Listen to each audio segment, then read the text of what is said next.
नारी शक्ति और मेरे काका ताऊ सबको मेरा नमस्कार। मुझे संबोधन नहीं आता करना नेताओं की तरह या वक्ताओं की तरह, लेकिन दो चार बात आपके सामने कहूंगा बहुत थोड़े से समय में। कि जो आंदोलन का जो सोच रहे हो कि भाई ये 3 कानून वापस करा लिए और जो एमएसपी की गारंटी का कानून ले लिया तो जीत हो जाओगी और इससे किसान बड़ा समृद्ध हो जाओगा, तो यो वहम है हमारा। क्योंकि इससे पहले बहुत कच्चे नहीं काट रहा था किसान, इससे पहले भी हमारा बुरा हाल था, इसके बाद भी हमारा बुरा हाल होगा, कभी कन्फर्म होगा।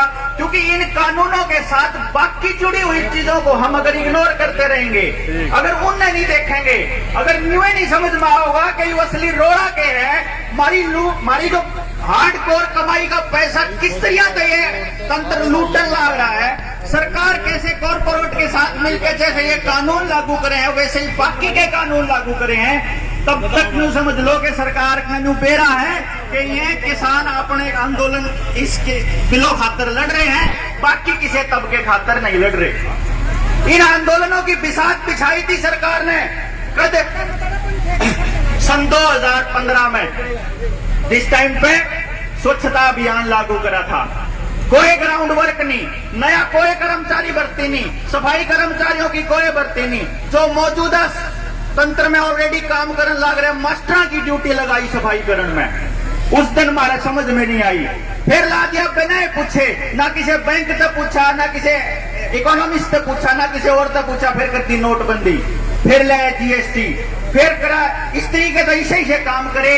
भाई रोहित वेमुला वाला केस ले लो, जेएनयू वाला केस ले लो, वो देखता रहा एक एक आदमी के ऊपर अटैक करके कि जब मैं मास्टर पे अटैक करूं हूं तो किसान बोल रहा है कि नहीं बोल रहा है, जब मैं पीटीआई पे अटैक करूं तो वो बोल रहा है कि नहीं बोल रहा है, जब मैं नर्सिस पे अटैक करूं तो जो वो बोल रहा है कि नहीं बोल रहा है, जब मैं ये क्रैच वाले करे हैं, जब अपना आंदोलन उसके साथ कौन आवा है, उसने जो देख लिया कि अपने आदमी जो सांगवान साहब अभी थोड़ी देर पहले बता रहे थे कि वह जो 70% तमाशा देखे हैं घर में बैठे हुए, वह 70% में कितने हैं, तो उसने जो देख लिया कि इस देश में 90% से ज्यादा तमाशा देखने वाले हैं, आगान वाले नहीं हैं। वो ये पूरा जांच पड़ताल करके, पूरी टेस्टिंग करके फिर उसने 2020 में एक काम करा था जो एक फर्जी बीमारी लेकर आया। आज के टाइम में जो किसान आंदोलन और यहाँ बैठे मेरे काका ताऊ और दिल्ली के बॉर्डर पे बैठे हुए लाखों आदमी इस षड्यंत्र का पर्दाफाश रोज करने लग रहे हैं कि जब किसान आंदोलन ऑर्डिनेंस के जरिए पास करने थे, उन्हें पास करने से पहले उसने सबसे पहले जून में पास करे और मार्च में लॉकडाउन ला दिया।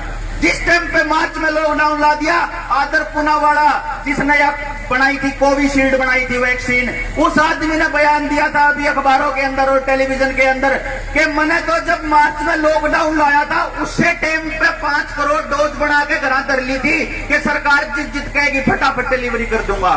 तुमने क्यों कर बेरा था आने वाले टाइम में इसी से बीमारी हो गया। उस टाइम तो किसी ने शक भी नहीं था, लेकिन उसने क्या खेल खेला, पहले घड़ा में बिठाए, घड़ा में बिठा के आपके दिमाग में तड़के से सांझ तक इस जहरीले टेलीविजन के माध्यम से आपके दिमाग को ब्लॉक करा, ताकि वो आदमी आने वाले टाइम में जब मैं मारूंगा लोगों ने सड़का पे दवाई दे के न मारूंगा, जो आईसीएमआर के प्रोटोकॉल के तहत जो दूसरी लहर में लोग मारे हैं अस्पताल में, देखा होगा आपने, जो अस्पताल में चले गए वह मर का आए, जिन्हें घर इलाज कर लिया, अपने जान पहचान के डॉक्टर पे इलाज करवा लिया, उसका कुछ नहीं होया। जान के इसने एक ऐसी बीमारी चूज करी थी जो आए सीजन में सबका हुआ है, एक बार मार्च अप्रैल में होगी, एक बार सितंबर अक्टूबर में होगी। मैं बता देता हूं, जो ल्यूक है अपना फ्रांस का जो वायरोलॉजिस्ट है, रशिया का सॉरी, नोबेल प्राइज मिलाया है, वो आदमी ने कह रहा है कि जिस आदमी ने ये वैक्सीन की डोज ले ली है वो आने वाले टाइम में 0.8% लोग तो मर लेंगे 2 महीना के भीतर, लगभग 5% मिल लेंगे 10 महीना के भीतर, और उसके बाद बाकी कितने मरेंगे जो पोलियो की वैक्सीन से मरे थे उस टाइम पे। उसने यूं बता दिया था कि अब तक ट्रायल में चल रही है, मैं आरटीआई डाल के बताया, आरटीआई डाल के जो बता रहा, क्यों बताओ ये जो वैक्सीन लाग रहे हो इसमें के है और इसके के रिजल्ट हैं। मैं आपने बता दूं 2023 में जाके इस वैक्सीन का असली ट्रायल पूरा होगा, पहला ट्रायल, इतने ही तो उसके ट्रायल भी पूरे नहीं हुए, हमारे बालका खतर तैयार कर लिया उनने। स्कूल कॉलेज बंद करने का षड्यंत्र आपके समझ में नहीं आ रहा। स्कूल कॉलेज हमारे बालक ने देवे है दिमाग, स्कूल कॉलेज में आवे है समझ। मास्टर बतावा है भाई जिंदगी में क्या करना क्या नहीं करना, पहले तो वो बंद कर दो। आपके समझ में नहीं आता 1.5 करोड़ बालक 12वीं पास करे आए साल, इसका मतलब बाकी तो कुछ पढ़ते नहीं, 12वीं तक पहुंचते ही नहीं। इसका मतलब लगभग 2.5-3 करोड़ बालक 18 साल के तो हुए हैं हमारे देश में आए साल। अगर 2-4 करोड़ बालक जिनसे 18 साल के हुए, इसका मतलब वोट देने जोगे हो जाओगे। 2024 तक 10 करोड़ बालक इसे हो जाओगे जिनसे वोट देने जोगे तो हैं, लेकिन जिंदगी में सोचने की उनकी जो समझ वक्त खत्म हो लेगी। घर में बाकी के 25 करोड़ बालक जिनसे हमारे घर में बैठे हैं, टेलीविजन के आगे, मोबाइल के आगे, उसके स्क्रीन के आगे बैठे रहे हैं, ना वह मैडम न सुनते ना वह मास्टर न सुनते। वे बालक जिनसे स्कूल में नहीं पढ़ा करते वह ऑनलाइन पढ़ लेंगे। आपका बैम है यो। जब टेलीविजन पे एक छोटा सा भी लाइक करो हो ना, तो उन कंपनियां ने बेड़ा लाग जाए कि इस आदमी ने गूगल पे जूता स्ट्रेस चाहिए है, कि इस आदमी ने के चाहिए। जब वे आपके सामने वहां लाग जावे हैं तो उसने न्यू भी बेड़ा है कि इस घर में जो सा बालक है वो 8वीं क्लास का सिलेबस खोल रहा है, अगर 9वीं क्लास का वो देख ले है कि वो 12-13 साल का बालक है, इसके सामने रोज की रोज वीडियो गेम आनी चाहिए। वो देख ले कि 16-17 साल का बालक है, उसके सामने वो अश्लील वीडियोज आनी चाहिए। हमारे बालक घर के अंदर रह के उस स्क्रीन के आगे बैठे बैठे बर्बाद होने लाग रहे। अरे घर में रोड़ा ना हो रहा हो तो मैंने बता दो, बालक डिप्रेशन में ना जा रहे हो तो मैंने बता दो, कभी घर में नाश ना होने लाग रहा हो तो बता दो। और इतना नाश होने लाग रहा, चाहे कोई सरकार की गेल हो चाहे कोई किसान की गेल हो, सबका नाश होने लाग रहा। चाहे किसी ने बहम हो कि ये किसान आंदोलन जो है ये कोई बहुत बड़ा षड्यंत्र है, ये किसान आंदोलन बहुत बड़ा षड्यंत्र नहीं है। किसान आंदोलन और सॉरी किसान आंदोलन गलत बोल गया, किसान कानून, ये किसान कानून बहुत बड़ा षड्यंत्र नहीं है कॉर्पोरेट का, ये बहुत बड़े षड्यंत्र का छोटा सा हिस्सा है। ये जो रोड बंद कर रखे हैं, तुलसी जीटी रोड पर ढाबे बंद कराए हैं, तो जीएसटी लाकर बड़े लोग बंद करे थे। आपने देखा है 2008 में पूरी दुनिया में मंदी आई, भारत बर्बाद होने तक क्यों कर बचा कि उनसे बताया जब इकोनॉमिस्ट ने कि भारत बर्बाद होने तक बचा सिर्फ एक चीज था कि लोग दोरा इसे रुपये थे जिनसे बैंक में नहीं जावे थे, लोग आपस में ट्रांजैक्शन कर लिया करे थे। भाई किसी ने किला लेना है, अपने पड़ोसी में 2 किले ले लिए, अगले पड़ोसी में 2 किले ले लिए, अगले 2 लाख ले लिए, उस पर 3 लाख ले लिए, लेकर फिर अपना रिश्तेदारा पर लेगा अपना जमीन ले ली, नुकर लिया करते। आने वाले टाइम में कानून आने लग रहा है, जमीन का छोटा सा भी टुकड़ा डीसी से पूछे बना नहीं ले सकते, और डीसी ने पूछेगा इतने रुपये ले आया कितना है, टैक्स दिया था कि नहीं दिया था। मैंने कहूं कि जब एक छोटी सी चीज और बताऊं, टाइम नहीं है राकेश टिकैत जी को सुनना है, मेरा दौरा 2-3 घंटा का मटेरियल पड़ा है जो मैं आपने बताऊंगा। एक छोटा सा एग्जांपल बता देता हूं, ये षड्यंत्र इनका पर्दाफाश करना पड़ेगा, लोग आज बताना पड़ेगा। जो घर में बैठे हमारे युवा हैं, हमारा आदमी जो बुजुर्ग यहाँ धरना पे बैठा है, वो क्या सोच रहा है, अरे छोरे ना आंदोलन में लेकर आऊंगा तो कदे सरकार केस कर दे, नौकरी ना मिला है, नौकरी यूं भी नहीं मिलनी है, करनी गुलामी है। उन छोरा नगर तक काट दो, अगर भगत सिंह की माँ कहो ठीक है तेरे मन तक देश उजड़ना होता, मेरी माँ ने तो कह दिया मेरे भाई तेरे मन तो उजड़ना होता, जा बेटा 7 महीने हो गए मैंने तो घर पड़े, मैं दौड़ा बैठा हूँ। मेरे समझ में आ गई, मेरे न्यू समझ में आ गई कि ये आदमी जो बैठे हैं, जो बुजुर्ग बैठे हैं, ये हमारी अगली पीढ़ी न बचाने बैठे हैं। तो मेरा ये फर्ज बना है कि मैं एक भी दिन घर ना जाऊं।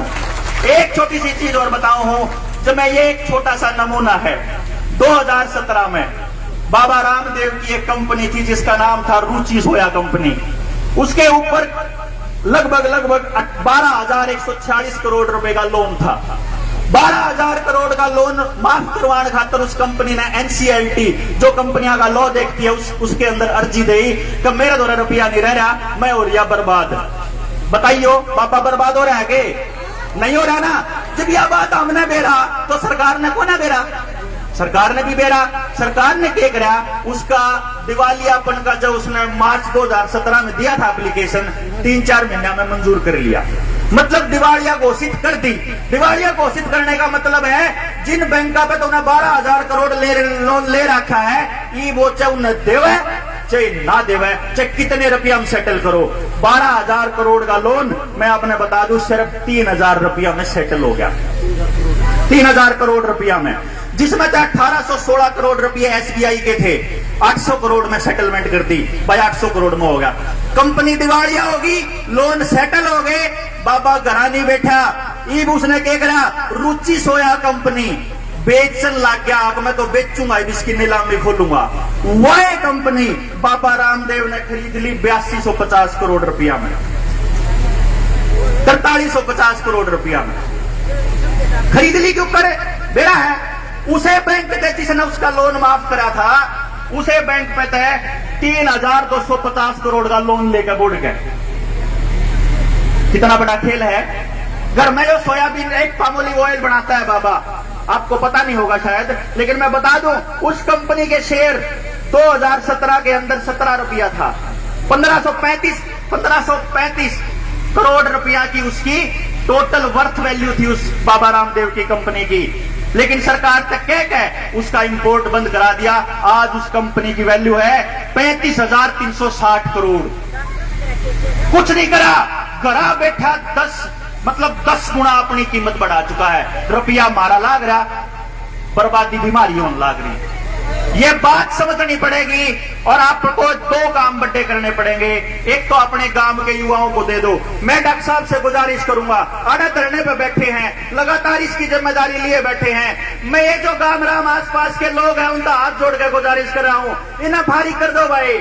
मैं अपनी गैली ना गांव ले जाकर आपके गांव के युवाओं ने जागरूक कर लाएंगे। आपके जो बच्चे नहीं समझ पा रहे इस षड्यंत्र का पर्दाफाश करके, जो लोग अपने साथ नहीं जुड़ रहे उन्हें जोड़ लाएंगे, उन्हें बता देंगे नाश होने लग रहा है। कमेटी बनाकर इस आंदोलन ने यहाँ से इस धरने को संभालो और हमने पूरे हरियाणा में घूमकर, हमने कोई नेता नहीं बनना, हमने कोई चेहरा नहीं बनना। हम तो 30 आदमी बुलाओगे, 20, 50 बुलाओगे, 20, उन्हें समझा देंगे और एक एक काम अपने गांव के लोग इकट्ठे करके और इनवाइट कर लो, बुला लो और बैठ के 2-2, 3-3 घंटे इस पूरे के पूरे षड्यंत्र का पर्दाफाश करांगे, ताकि आने वाले टाइम में मोदी ने बेड़ा लाग जा कि ये सिर्फ होके पीने वाले गीत गाने वाले आदमी के लिए नहीं है। वो सारी युवा क्रांति भी इस आंदोलन में राकेश टिकैत जी के साथ इस संघर्ष में शामिल है।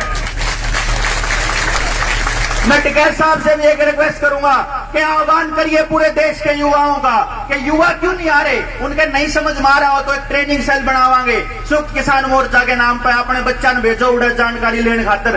गांव में तो छांट के 10 बाड़का ने उड़े गाजीपुर बॉर्डर भेज दो, जित भी हो धरने का ऑफिस बन रहा होगा, लगो उधर जाकर ना ट्रेनिंग लेगा और बताओ क्यों नाश करने लग रहा है एक चीज का।